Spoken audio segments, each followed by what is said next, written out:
Yo soy el rey de la ciudad. Soy dueño de mi libertad. Es la velocidad de la luz frente a mí. Yo los espero acá, a 20 o a 10.000. Te voy a complicar la vida porque sí. Sobre mi gran ciudad, soy libre hasta morir.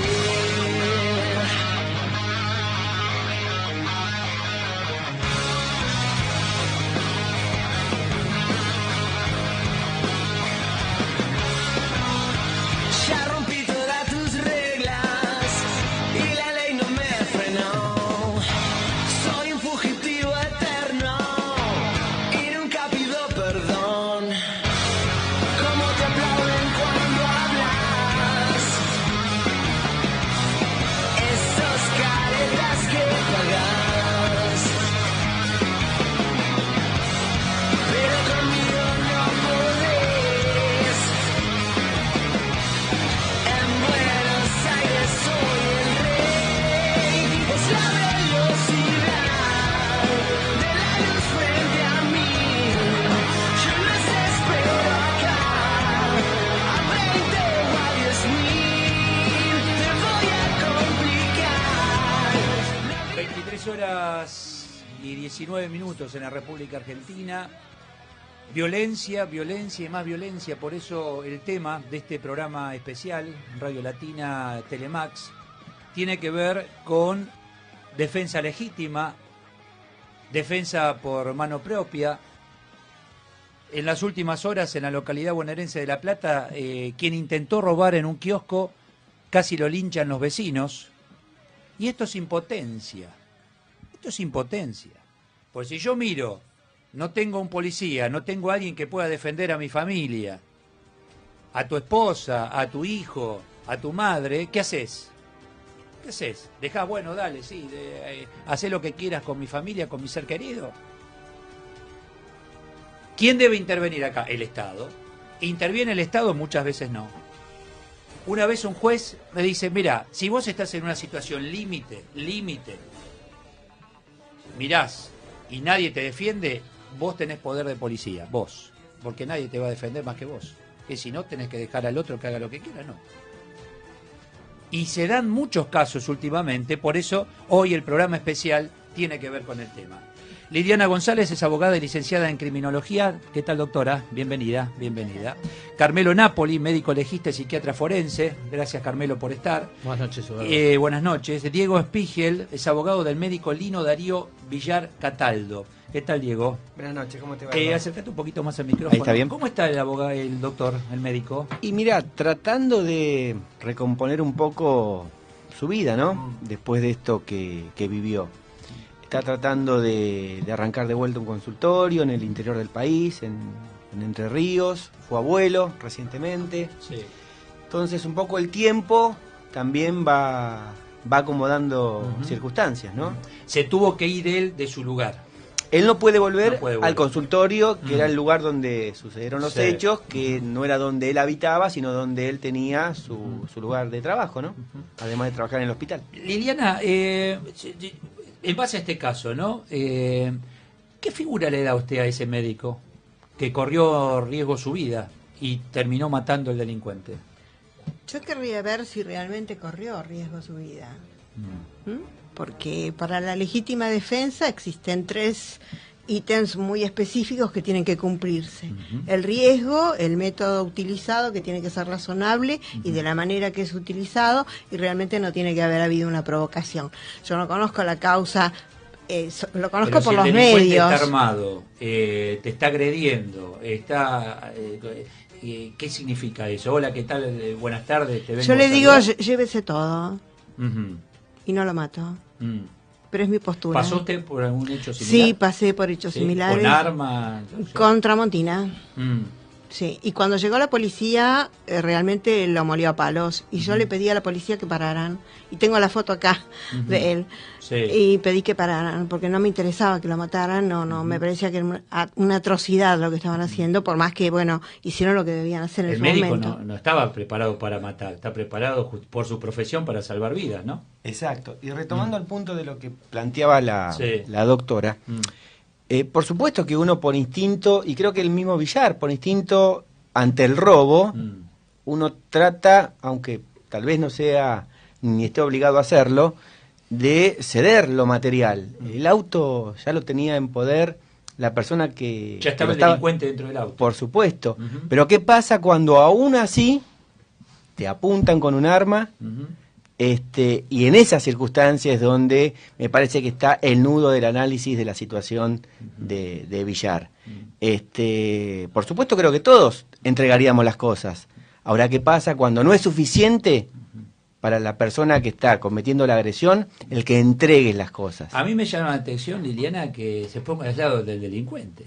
No es que me pongo del lado Sí, del pero me dice, delincuente. parece que acá la víctima es el delincuente, que quien fue a agredir a un médico. El médico sacaba su auto. No, Él yo lo que lo conocía el delincuente. Yo lo que miro es objetivamente Sí. desde el punto de vista legal. Sí. Entonces el doctor se pone como defensor de la persona y lo mira desde ese punto de vista. Yo muchas veces soy defensor y también lo miro de un punto de vista. Pero si yo me pongo desde un punto de vista de los jueces, ni siquiera del fiscal, porque el fiscal defiende lo que es el interés del Estado, que es otra cosa, sino desde el punto de vista objetivo que miran los jueces, yo voy a mirar con otra visión las cosas. No estoy mirando a favor del delincuente, me estoy preguntando qué tiempo transcurrió desde que este delincuente se subió al coche, el arma estaba debajo de él cuando apareció muerto. Pero eso O sea que- uno lo analiza acá en un estudio, Sí. tranquilo. En ese momento, que son segundos, Carmelo, estamos hablando de armas. qué sé yo, Claro. y A ver, tu vida. Es muy difícil ponerse en el lugar del otro cuando uno tiene un pensamiento distinto ante la realidad. Acá quizás comparto algunas cosas que dice la doctora en el hecho puntual de que muchas veces nosotros reprimimos una agresión con otra agresión cuando habría otros medios para hacerlo, o viceversa. Cuando yo sin hacer nada, el agresor me hiere o me mata sin yo hacer nada absolutamente. ¿Por qué? Porque muchas veces quienes hemos trabajado con delincuentes después de haber cometido un delito, el razonamiento de ellos es un razonamiento muy simplista. Ellos dicen, por ejemplo, si a mí me hubieran matado, el barrio estaba de fiesta. Sin embargo, como mi vida no vale nada, la vida del otro tampoco vale nada. Ese razonamiento es llegar a la causa de matar al otro como si fuera un objeto o una cosa. Es que porque también tienen abogados como la doctora que los defienden. No, pero a ver, la defensa, no. Sí. por ahí Eduardo, yo- la defensa Bueno, siempre tiene que existir. No, yo entiendo, bueno, pero también hay que tener un poquito de No, pero- criterio, sentido común. pero- decir, No, ¿cómo pero me es están- que, a ver, Ah. precisamente... Con respeto lo digo, No, no siempre. Pero Por digo, supuesto, yo me pongo en el pero- lugar del tipo que sale del consultorio con su auto, o de su casa, o de llevar a los chicos del colegio, y te aparece alguien a agredirte. Perfecto, ¿Qué pero, tengo que decir? pero ¿Venimos desde el a tomar un punto... café? Pero con No, lo que no. yo sé de la causa, Sí. yo te infiero que si tenía el arma debajo de su cuerpo, cuando apareció muerto, ya no estaba corriendo peligro el médico. ¿No? Entonces, si yo eso lo demuestro en un juicio... Si me Susana, permiten, hay conozco un también poquitito el más Bueno, de abogado por que va a eso, causa. por eso. Sí. Entonces, bueno, vos que estás acá, ya que la explícamelo. doctora abre un poquito Para el no juego, tocar de oído, digo. ¿no? ya que la Claro, doctora abre un perfecto. poquito el juego a cuestiones que por ahí tampoco quiero aburrir, No, pero indícame. yo creo que es un razonamiento muy básico y muy simple sostener que porque el arma estaba por debajo de la persona fallecida, el único razonamiento o la única situación lógica es que ya no lo estaba apuntando, si lo estaba apuntando o ya la había dejado. No, espera un poquitito. Hay una autopsia que dice que hay 4 impactos, uno de ellos quiebra el brazo de la persona que tenía el arma y en la circunstancia donde se quiebra el brazo es donde pierde la posibilidad de sostener el arma y se le cae, por eso cae primero el arma y luego el cuerpo. ¿Y por qué siguió disparando entonces el doctor? No, a ver, doctora, usted, supongo, por lo que usted me ha manifestado, conoce de las dinámicas de estos hechos. Sí. 4 disparos, usted tiene en claro cuánto tiempo se requiere Sí, cómo y no. que prácticamente hay una situación instintiva de cuando uno se defiende y repele una agresión, de defenderse hacia el otro.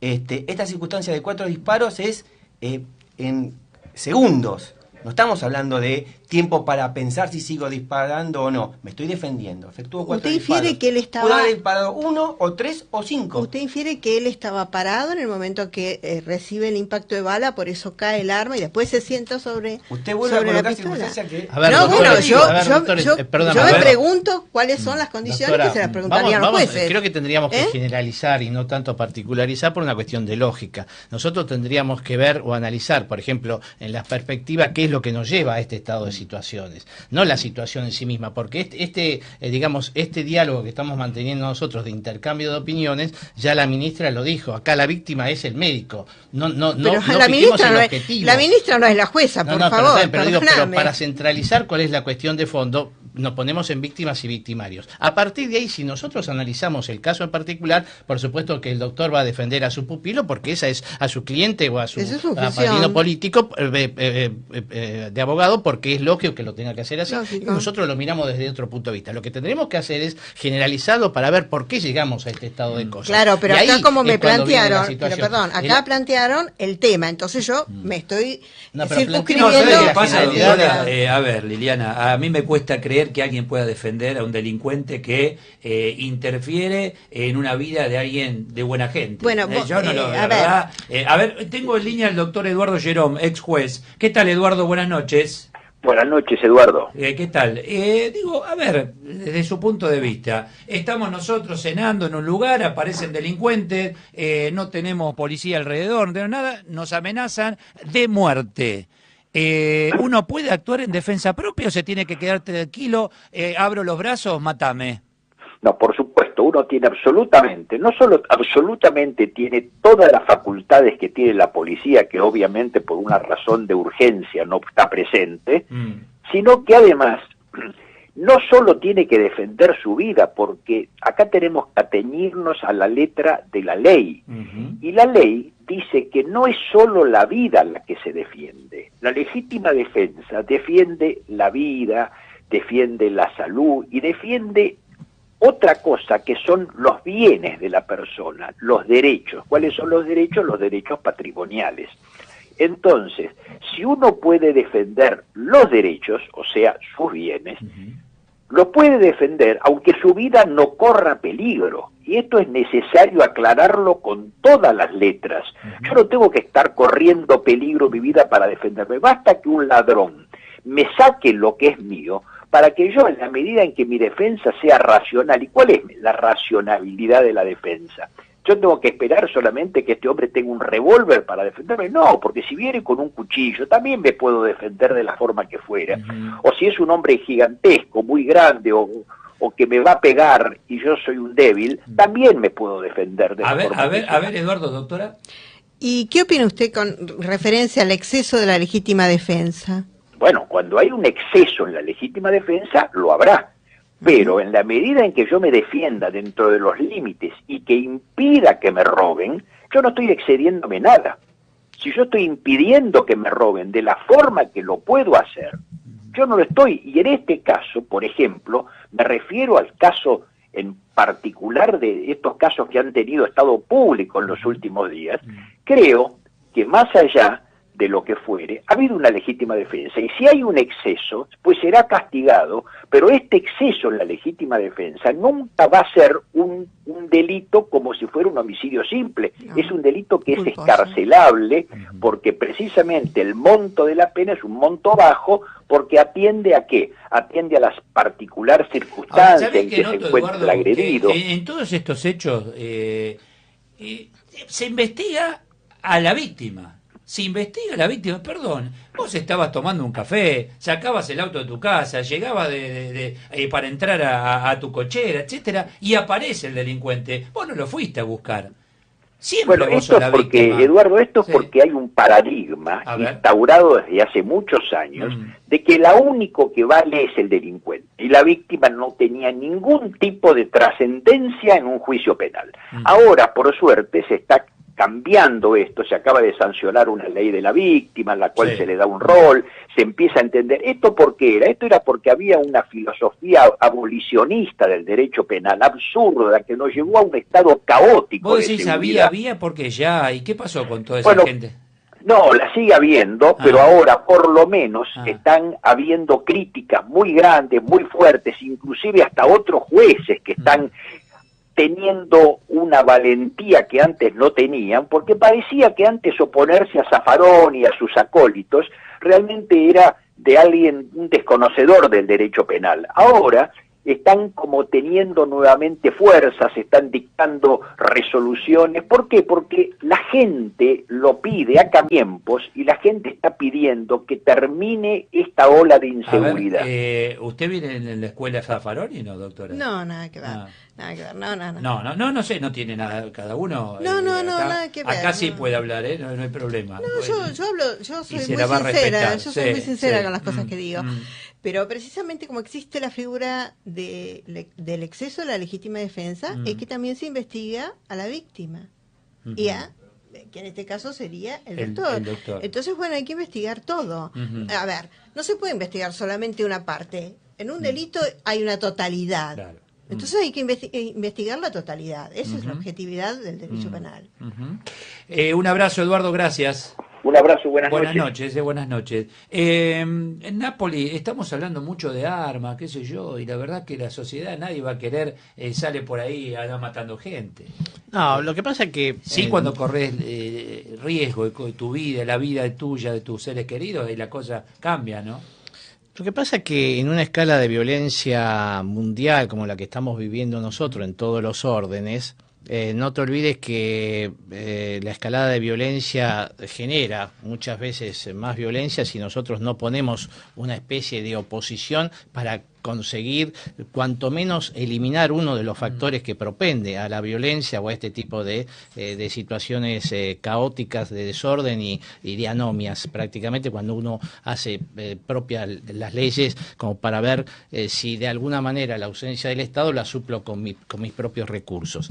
Y me parece que ahí es donde estamos nosotros fallando y donde falla tal vez la sociedad del mundo. Cuando vos tenías hipótesis de guerra solamente en dos, era bipolar, es decir, o estabas para un lado o estabas para el otro, la concentración de la violencia era esa, pero ahora no. Vos imaginate que los países de América, comparados con otros países del mundo, estamos hablando de homicidios, acá estamos hablando de un homicidio, nosotros estamos en los estándares más o menos normales de lo que es el mundo, 6, 6,5, 7 cada 100.000 habitantes. Ahora estamos un poquito más arriba. Pero si vos tomás los índices de Nicaragua, Honduras, Guatemala, El Salvador, Venezuela, están en 90, 80, 65. Entonces vos imagínate, si para nosotros, como decía recién Eduardo, lo que estamos hablando nosotros, esta escalada de violencia se siente y ya no sabemos qué hacer para protegernos, imagínate en ese tipo de sociedades. Claro, pero de todos modos nivelemos hacia arriba. No, por supuesto, no vamos a nivelar hacia abajo. Prefiero parecer más Estados Unidos, donde no, totalmente. Estados Unidos tiene 4. Hablamos recién del tema, ¿no? Claro. Ahí la ley se cumple. No sé, doctor, usted qué opina, Mira, pero yo si me permitís una reflexión,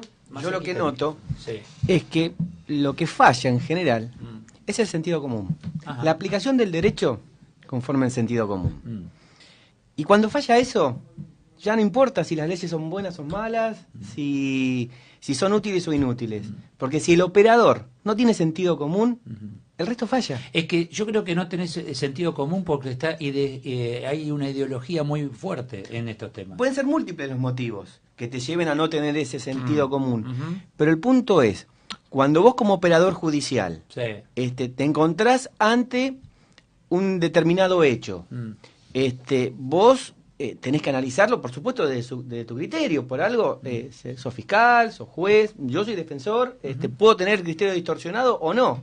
Pero se supone que aquel que está detentando un cargo de juez o un cargo de fiscal tiene que tener, de alguna manera, un criterio abusado. Tiene que llegar al lugar del hecho y tiene que ver que lo que está pasando es A, B o C o lo que fuere. El punto es cuando ese criterio Te entiendo. va a contramano de la razón y de la lógica, ¿Qué ¿no? pasa, Liliana, con los delincuentes? ¿Qué sienten ellos cuando ustedes hablan? ¿Qué les dice? ¿Por qué actúan como actúan? Para comer no lo hacen. No, en realidad... Para comer no lo hacen. No. Porque la verdad me parece que va por otro lado, ¿no? ¿O me equivoco? Sí, yo hace muchísimos años que ejerzo el derecho, 40 y pico de años. Y los delincuentes han cambiado muchísimo. Antes sí delinquían para comer, delinquían por una situación social, socioeconómica difícil. Y en las cárceles se veía gente de un nivel socioeconómico muy bajo.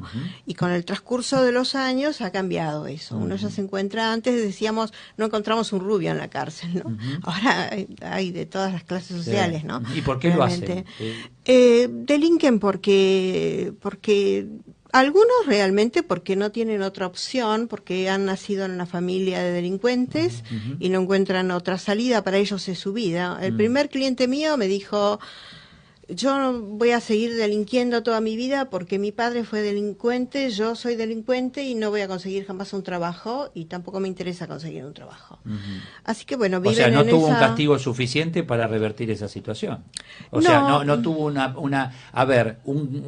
cárcel que lo reconvierte y se pueda reinsertar en la sociedad. No, y eso que era en una época difícil, que los agarraban fácilmente y era muy difícil sacarlos, ¿no? Ajá. Hoy en día se hacen ellos mismos el escrito de exhibición y de ¿sí? encarcelación, sí. Mire. Hoy en día es facilísimo O sea, que salir. es tarea fácil para ustedes. No, al contrario, porque tenemos menos clientes.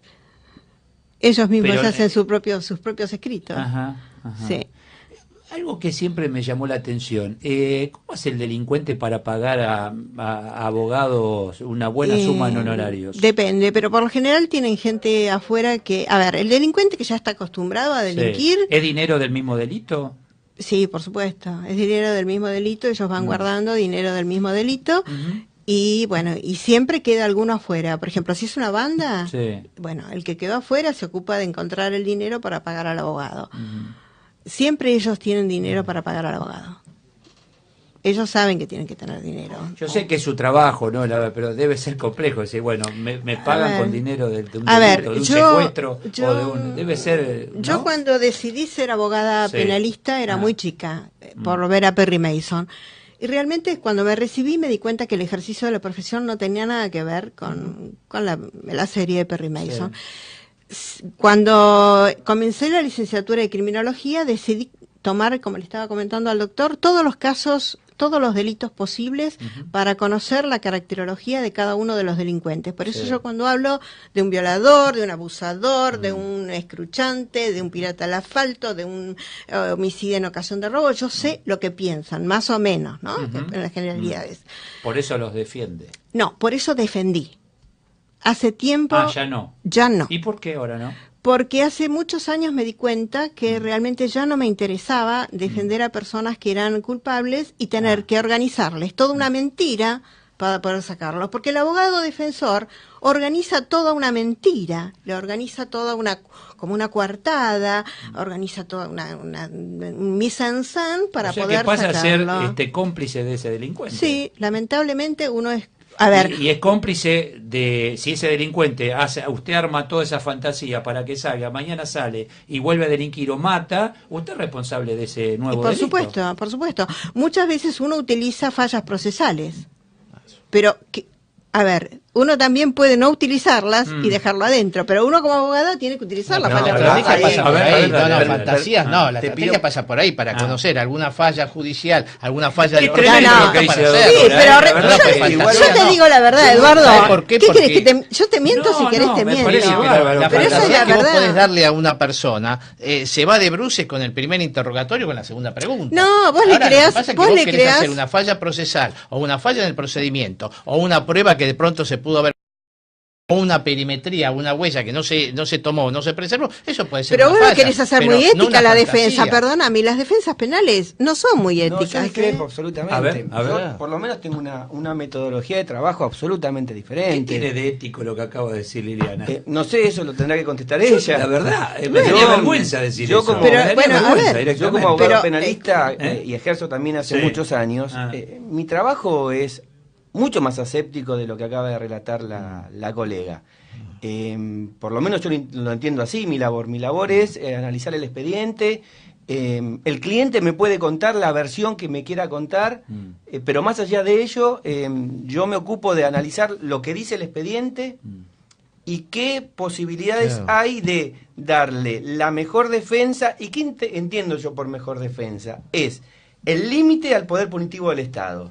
El hasta dónde corresponde que el Estado avance con una punición respecto del sujeto y que esa punición se transforme en una pena justa, si es que le corresponde una pena justa. Sí. No armar toda una historia. Yo no trabajo así. Pero doctor, dígame, cuando usted le indica qué es lo que tiene, ¿para qué le dan 10 minutos para que usted, o media hora para que usted hable cuando le entregan el expediente antes de la declaración indagatoria? Para que usted le diga, esto no lo diga, esto diga, aquello cámbielo. Doctor, por favor, seamos sinceros. Mire, yo en general mis entrevistas previas suelen ser para aconsejarlo si le conviene o no le conviene declarar, y si va a declarar, ¿qué debe declarar? Bueno, ¿qué debe declarar? Y que si lo que él por instinto quiere narrar, que sea la verdad material o su verdad, ¿le es conveniente o no le es conveniente? A ver, pero esa es mi dinámica de trabajo. Tengo en línea al doctor Martín Ferraz, abogado penalista. ¿Qué tal, doctor? ¿Cómo le va? Buenas noches. Buenas noches, Eduardo. ¿Cómo anda? ¿Está escuchando? Sí, perfectamente. Cuénteme. Acaba de hablar la doctora aquí, González. La verdad, a mí me dejó helado, directamente. ¿Usted la escuchó? Sí. Yo no comparto el criterio. No todos los abogados somos iguales. Si bien el título sale de las mismas universidades, no todos administramos el ejercicio de la profesión de la misma manera que lo pudo haber administrado ella. Me parece bien si quiso defender todos los rubros habidos y por haber para conocer gente, para experimentar con el derecho penal, está en todo su derecho, pero yo particularmente, mis convicciones como penalista han hecho que a lo largo de los 15 años que llevo de abogado y otros tantos como oficial de policía, desechara montones de casos y no defendiera jamás determinados rubros delictivos, como ser, por ejemplo, los robos agravados por el uso de arma, como ser los hechos de criminalidad en el caso de los secuestros extorsivos, u homicidios, ¿sí? En ocasión de robo. Y también dentro del derecho penal hay una gran cantidad de procesos en los cuales uno puede representar el derecho penal de las víctimas, a patrocinarlas en el impulso procesal, y hay muchísimos abogados, no solo yo, que la mayoría de sus trabajos están orientados a este tipo de procesos penales. Doctor. Ahora, aquí hay un detalle importantísimo para la sociedad, ¿no?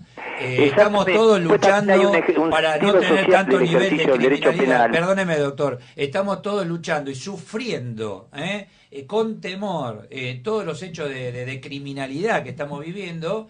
Y hay abogados, como cuenta acá González, que no hacemos artilugio de esa manera, tratamos de que salga, o sea que su objetivo es la plata, nada más. No, a ver. ¿Y cómo no? No. Y yo sí, ya se le hace dije... cualquier artilugio con tal de que salga del delincuente. Pero, a ver. Yo quiero cobrar y salvarme. Bueno, en un juicio de divorcio también pasa exactamente pero lo no mismo. comparar divorcio con un asesinato. Bueno, pero por eso yo le dije, yo ya no defiendo más. Está bien, a pero personas. usted me está contando que lo ha hecho. Y si Sí, lo ha sí. hecho es porque hay colegas suyos que lo hacen. Pero por supuesto. Lo que pasa es que los colegas no lo van a decir, pero yo no tengo ningún problema en decirlo. Sí, se hace eso. Esa es la verdad. No solamente uno gana un juicio con fallas procesales, porque muchas veces no hay fallas procesales. Lo que falta es que me diga que reparten plata con los jueces. A mí nunca ningún juez me ha pedido dinero, ningún cliente me ha ofrecido dinero para darle a un juez, jamás ¿No tuvo otro que aceitar abogado... algún mecanismo para que salga rápido? Hace muchísimos años lo hacían con las comisarías en determinadas jurisdicciones, pero yo nunca intervine. Yo llegaba por ahí después. Tampoco lo a la denunció, causa. porque si sabía que se No, hacía... porque yo llegaba a la causa con posterioridad. Y a veces uno no sabe si lo que le están diciendo es cierto o no, con referencia a lo que hicieron, porque les gusta contar grandezas. Yo soy el que salí en el diario, yo soy el que hice tal cual cosa. Les gusta ser importantes. Entonces tampoco sé si era cierto en los casos que me han contado que han... Escúcheme, Ferrá, ¿a usted le parece serio esto que estamos escuchando? ¿O es serio? A lo mejor Es verdad. hay hipocresía y no se cuenta. Mire, Eduardo, yo en la sumatoria entre el ejercicio de la abogacía y mi profesión como oficial de policía, he visto por dinero hacer cosas lamentablemente de todos los colores, de las más bajas desde el punto de vista del sentido moral y lamentablemente los abogados no estamos exentos de esas debilidades, fundamentalmente por dinero. El abogado generalmente cuando se le habla de varios ceros, los ojitos empiezan a girar como las máquinas tragamonedas, y en honor a eso es que se ven realmente actitudes que rayan la ética profesional, pero bueno, en aras de meterlo dentro de lo que es el ejercicio de una defensa, es como un vale todo. Hay profesionales que tienen sus límites, como escuchaba a este colega, con el cual comparto el criterio. Yo estoy cansado de rechazar clientes que vienen a este estudio por robos calificados, derivándolos en el mejor de los casos al defensor oficial de turno o algún otro colega que lo haga.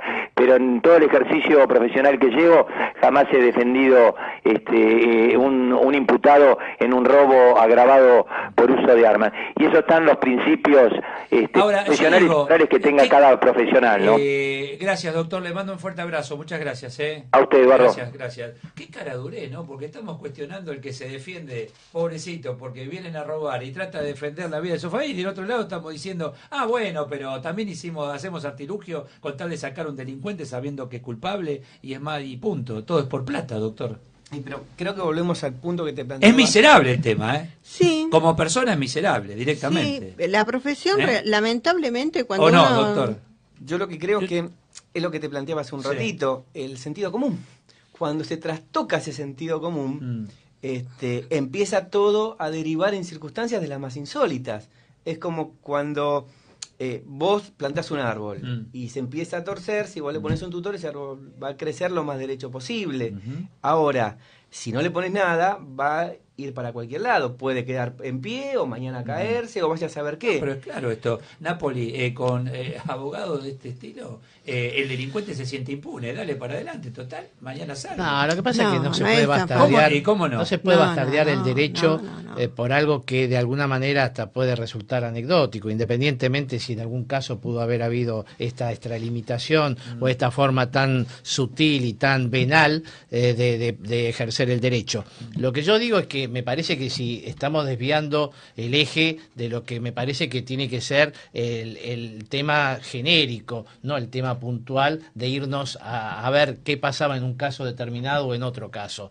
Es decir, qué nos está pasando o qué hacemos con lo que nos está pasando. ¿Es válido armarse para defenderse cuando hay ausencia del Estado? Esto es independiente si hay ausencia o no del Estado, pues yo creo que acá, el ejemplo de la provincia de Buenos Aires, donde ustedes están trabajando, y yo he trabajado mucho tiempo también, nos dimos cuenta de que era la propia policía o las propias instituciones que estaban corruptas. Entonces era muy difícil trabajar. Había que crear una policía judicial que sea independiente de toda la policía que estábamos viendo nosotros, porque los propios policías juzgaban a los propios policías y los propios policías estaban formando parte de las bandas. No nos vamos del eje, Carmelo, porque en realidad tiene que ver con esto, la corrupción. Claro. La corrupción hace que el delincuente pueda hacer lo que quiera. En este caso murió, pero no voy a cuestionar a la víctima. No, yo no digo... En este caso o en cantidad, vos tenés al ciudadano común, el kiosquero o quien intentó robar un kiosco, la gente harta porque sabe que hay corrupción, porque sabe que hay policía, entonces dice, bueno, lo agarro yo al tipo. No, es horrible, porque uno pasara... Después vos no estás preparado ni para pegar, ni para matar, ni para... Todo lo contrario. Pero ¿qué haces entonces en esos casos? Nosotros ya tuvimos épocas de linchamiento hace poco, donde también nos planteamos hasta qué punto cuando uno... tiene detenido a una persona que ha cometido un delito, no se tiene que extralimitar. Es decir, ya lo hemos pasado en varios casos donde inclusive hasta un actor se tuvo que poner en el medio para que no sigue terminara. pasando, Carmelo, claro. ¿qué ha pasado? No, por eso, ya lo hemos pasado y pensamos que nosotros hemos aprendido de experiencias que indudablemente se repiten porque precisamente no hay una forma de poder eliminar de lleno las causas. El otro día estaba en un programa más o menos similar y yo decía, pero no basta con que vos contrates 40.000 policías más y que les des una enseñanza primaria o precaria para ver si con eso parás el delito. Vos tenés que encarar por lo menos una de las causales que te propone el delito o el mapa del delito. Cuando recién hablaba Liliana, decía, la mayoría de los delincuentes, cuando uno hace estadísticas, más allá de que las estadísticas no son confiables, hay un estadista en negro, no importa, pero cuando uno podía de alguna manera interrogar o preguntar o al menos inmiscuirse un poco hasta ciertos límites en la proyección de este individuo, por qué llegó hasta acá, y la mayoría en lugares disfuncionales, donde había abandono, donde había carencia, donde había promiscuidad, donde había violencia genérica. Entonces vos decís, el producto de eso no puede ser otra cosa que un delincuente. Un joven violento hoy en la proyección social es un futuro delincuente. Entonces, eso es lo que tenemos que ver nosotros. ¿Cómo erradicamos de alguna manera uno de los factores que inciden en la incidencia de este delito? Pero mientras tanto, hay casos como el del cliente Sí. del doctor. ¿Cómo se sintió el doctor después de lo que ocurrió? ¿No se sintió feliz? Que bueno, no, lo maté. No creo. Yo creo que hasta que reaccionó y hasta que pudo de alguna manera decodificarlo, todo lo que había pasado en su cabeza, le ha llevado tiempo. Y de hecho, hace poco estuvo internado en unidad coronaria porque nuevamente de recrear la situación... volvió a tener las mismas experiencias. Claro, una situación de estrés terrible. Sí, o sea, yo creo que resulta imposible para los ciudadanos comunes, como todos los prácticamente, porque no quiero hablar de nadie en especial, no estamos preparados para matar a nadie. Bueno, el chiquito de 13 años, que mató defendiendo a su mamá y a su hermanito, a partir de ese momento empezó a llorar. Y el papá lo ha contado acá, dice, y llora, y no lo podés sacar un nene de 13 años. Tiene arruinado la vida esa criatura. No, claro, y fíjate cómo hubiese tenido arruinado la vida el padre si hubiese sido el padre.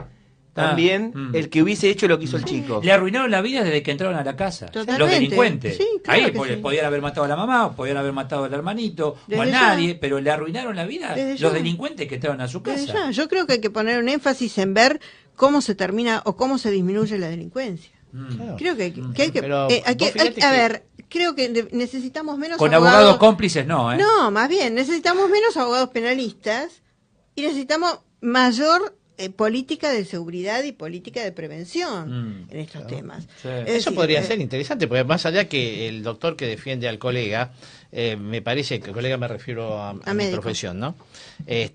Por más que él tenga recursos como para poder atenuar un poco la sintomatología angustiante que vivió, que empezó a experimentar después de lo que le pasó, por más que sea médico, la vive igual. Es decir, una persona no está preparada para este tipo de situaciones. No. Ahora, como este chico de 13 años es un poco distinto, porque vos a los 13 años tenés una indefensión total hasta de tu propia identidad, de tu propia sexualidad, de tu propio principio, de qué es lo que vas a hacer. Entonces, este chico, este muerto, se llevó mucho más de este chico lo que el chico se hubiera imaginado, o de la que la familia se hubiera imaginado. El otro día escuchaba un comentario en donde justamente tocaban este tema, en donde entre el muerto y el homicida se genera un vínculo de sangre, a través de la sangre que se derrama. Y para siempre quedan unidas esas dos personas de alguna manera, con destinos que se cruzaron y se unieron. Y doctor, el caso del golpe sin llegar a matar, pero el caso de golpear a alguien tampoco, ¿sabes? Es como que descargas ahí ¿qué? Después te arrepentiste inmediatamente. Claro, porque, a ver... Dice, lo linchan. Linchar es otra cosa. No, linchar es otra cosa. Se tomó el término linchar, pero me parece que no se llega a eso. No, linchar es un término más cruel y mucho más violento. Claro. Lo que pasa es que a la gente dice, y le fallaron algunos frenos inhibitorios. Sí, a veces es cierto. Cuando vos estás con mucha tensión, por más que vos quieras racionalizar, hacer una barrera mental y decir, bueno, yo acá no me voy a mover, yo acá no voy a levantar el brazo, acá no voy a mover el pie, acá no voy a dar un cabezazo, no voy a dar un mordisco, indudablemente en algún momento eso se va porque la situación te lleva a esto. Y después vos decís, ¿te arrepentís? Y sí, porque después viene ese pensamiento culpógeno de decir, la pucha, ¿qué fue lo que me pasó? Pero indudablemente en el momento vos decís, bueno, o hago esto, o me matan, Liliana, o hago esto, o me muero. A ver, vamos a hacerlo figurativo. Yo no conozco tu familia. Vamos a suponer que una hija tuya, un hijo, etcétera, o una madre, están los dos solitas y pasa algo así, límite. Y vos tenés la posibilidad de salvarlo. ¿Qué haces? Tengo que pasar el momento, tengo que vivirlo. No podría decirte qué es lo que haría. En ¿Pero principio... que dejás que la violen? ¿Dejás que que la maten? ¿Dejás que...? No, a ver. Bueno, eso, No. un caso extremo estoy hablando. Un caso ¿Qué haces? extremo de que estén sacando un arma y que amenacen Sí, y sí. que estén... Bueno, trataría yo de que eso no suceda. Me tiraría... Por supuesto, no, yo no tengo armas, o sea que me tendría que tirar contra el ladrón o agarrar algún cuchillo. Tratar ¿Pero es la vida de él defenderme. o la de tu familiar? Sí, pero lo ¿No que ves pasa... que hay situaciones como Pero es esa? que nadie... sin límite? Yo creo que- Hay que, pero- eso es sentido común, ¿ves? Pero a ver, espera. Hay yo que ir al sentido pero común, yo no salir di- del lugar bueno, el código, que yo no, es un momento límite, Pero yo horrible, no discuto eso, Sí. Yo no lo discuto eso. Ajá. Yo estoy de acuerdo, es más, estoy de acuerdo con la legítima defensa, estoy de acuerdo también con el exceso de la legítima defensa que existe, yo estoy de acuerdo con los cánones que fija el código. Yo soy Pero en penal- ese momento no te puede, a ver, claro, debe Pero ser. lo estás racionalizando, Yo- Eduardo. claro, me parece que en ese yo tengo momento una no lo se tenés que ver, racionaliza, no lo no podés podés hacer. racionalizar. Yo tengo una Imposible. respuesta mucho más simple. Yo creo que en el momento, por instinto, elegiría siempre la vida, la propia o la de mis afecto, hijos, mi claro. esposa o quien Ajá. fuere. Después no sé cómo conviviría con eso. ¿eh? Bueno, Ah, ok. bueno, eso es No lo otra sé, cosa. pero en eso ese llega momento, después. En ese por momento instinto, es instinto. es decir, de madre o Sí, de conservación, hijo, claro. Pero eso nadie lo discute. Ah, bueno. Eso yo no lo discuto, pero de ninguna manera. Mm. Lo que sí no estoy de acuerdo para nada son con los linchamientos. Mm. Una cosa es la legítima defensa, otra cosa es el linchamiento. Ujú. El tipo se fue. Que no llega a ser linchamiento. No, no. Estamos hablando de otra cosa. Es decir, Bueno, a ver, perfecto. Ves ayer, creo, o antes de ayer, se dio un caso, una señora estaba esperando al colectivo, apareció el delincuente, la arrastró no sé cuánto tiempo. Sí. ¿Qué haces? ¿La dejás? Bueno, pobre, este hombre, la sociedad no le dio la oportunidad, pobrecito, No, no. entonces arrastra. No, Lo tenés que ir y agarraron. esa pobre mujer iría a defenderla. Pero por supuesto, pero una cosa es defenderlo, reducirlo, tenerlo. Y Llegar hasta ahí está que te bien, venga la punto, policía, llamar claro. a la policía. Perfecto. Otra cosa es pasarle un coche por encima, pegarle un tiro, clavarle un puñal, patearlo, bueno, un montón de Sí, cosas. sí, sí. Yo sé que uno quisiera hacerlo en ese momento por ahí, si el familiar es la víctima. Sí, yo creo que nadie quiere hacer Igual eso. en lo que Pero, vos contás,